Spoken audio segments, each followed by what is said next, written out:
नमस्कार, मी ललित जाधव स्वागत करतो आपल्या शिवसुंदर ॲग्रोफार्मच्या चॅनलला.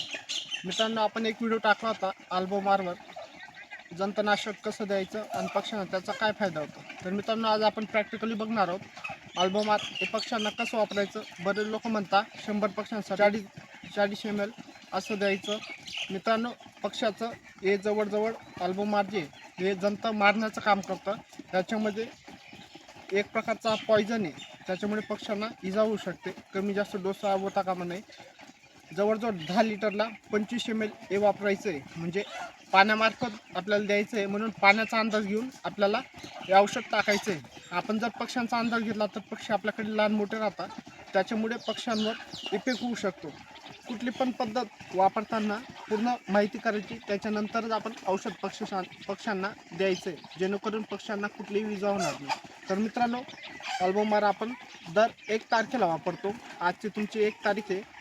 आता आपण 1 फेब्रुवारी परत जंतनाशक करणार आहोत. याचे फायदे असे राहतात, पक्ष्यांना जे पोटामध्ये जंत राहतात, जे पक्ष्यांचे अन्न खाल्लेलं, पक्ष्यांना त्याचा फायदा मिळण्याच्या आधीच ते अर्धं ते खाऊन घेतात, अर्धं पक्ष्यांना राहतात. त्याच्यामुळे जे पक्ष्यांचं जे ग्रोथ वगैरे वाढत नाही, पक्ष्याची क्वालिटी येत नाही आणि वजन वाढ खूप होतं, खाद्य खर्च आपला जास्त होतो. त्याच्यामुळे जर आपण व्यवस्थित नियोजन केलं, दर महिन्याला आपण जंतनाशक दिलं, तर पक्ष्यांचं वजन हे व्यवस्थित वाढतं, आपला खाद्य खर्च कमी होतो, पक्षी जे खाल्लेलं अन्न आहे ते त्याच्या पोटाला पचतं. सर्व गोष्टी आपल्या मॅनेजमेंटमध्ये चालतात. खाद्य खर्च कमी झाला तर आपला प्रॉफिट जो आहे तो वाढू शकतो, आणि जर खाद्य खर्च वाढला तर आपला प्रॉफिट हा वाढत नाही.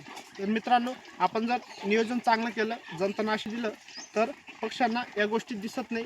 आणि जवळजवळ आपला जो कोंबडा आहे हा पक्षी जवळजवळ 5 महिन्यात विक्रीला येतो आणि 6 महिन्याला आपली कोंबडी अंड्यावर येते. लोक म्हणतात की आमचा 8 महिन्याचा पक्षी झाला आहे आणि तो आता वाढलेला नाही. त्याचे कारण हेच राहतात, नियोजन आपलं चुकतं.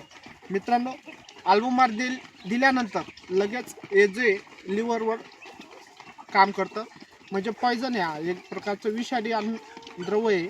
हे जर पक्ष्याच्या पोटामध्ये गेलं तर थोडा इफेक्ट होतोच. त्याच्यामुळे आपल्याला त्याची भर काढून निघण्यासाठी आपल्याला कुठलंही लिव्हर टॉनिक आपण वापरू शकतो. ब्रुटॉनचा हे जो रिझल्ट आहे तो एकदम चांगला आहे. आपण कधी ब्रुटॉन वापरायचं, आणि पक्ष्यांना जर 3 दिवसात आपण जर अल्बोमार दिलं तर 3 दिवस लगातार आपल्याला ब्रुटॉन वापरायचे, जेणेकरून पक्ष्यांना जो त्यांचा लिव्हरवर ताण गेलेला आहे तो भरून काढतो. आणि लिव्हर टॉनिक दिल्याने पक्ष्यांचं पचनक्रिया वाढते, पक्ष्यांमध्ये सुधार येतो.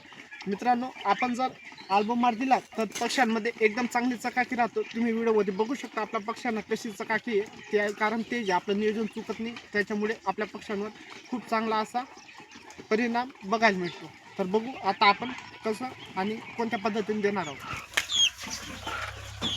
तर अल्बोमार ते आपण पक्ष्यांना आधी खाद्य टाकून घ्यायचे, त्याच्यानंतर पक्ष्यांना द्यायचे. बरेच मित्र सांगतात की बाबा खाद्य टाकून उपाशीपोटी द्यायचं आहे पक्ष्यांना. पण मित्रांनो, उपाशीपोटी हा जो फॉर्म्युला आहे हा पक्ष्यांना चालत नाही, जेणेकरून पक्षी जेव्हा खाद्य खातो त्यानंतरच पाणी पितो.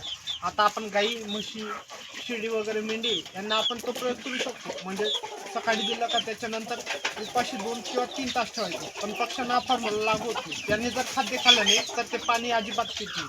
त्याच्यामुळे ते आपण पहिले खाद्य खाऊ द्यायचंय, मग करायचंय. आणि जे पाणी आपलं जवळजवळ पूर्ण दिवस पुरायला पाहिजे एवढ्या पाण्यामध्ये आपण टाकू शकतो. म्हणजे ते कधी ना कधी त्यांच्या शरीरामध्ये पॉयझन गेलं तर ते आपल्याला जवळजवळ हे 10 लिटरचं भांडं आहे, त्याच्यामध्ये आपण 10 लिटरचं भांडं आहे आणि त्याच्यामध्ये आपण 25 ml हे टाकणार आहोत.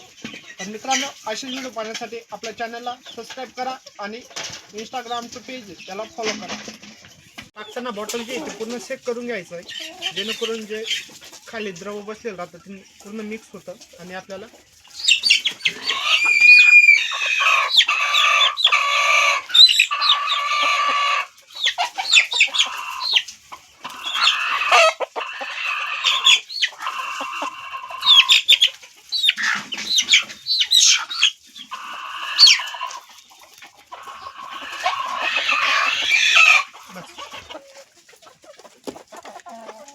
मित्रांनो, व्यवस्थित नियोजन राहतं, त्याच्यामुळे पक्ष्याची क्वालिटी बघू शकता, पक्षी कसा चकाकतोय.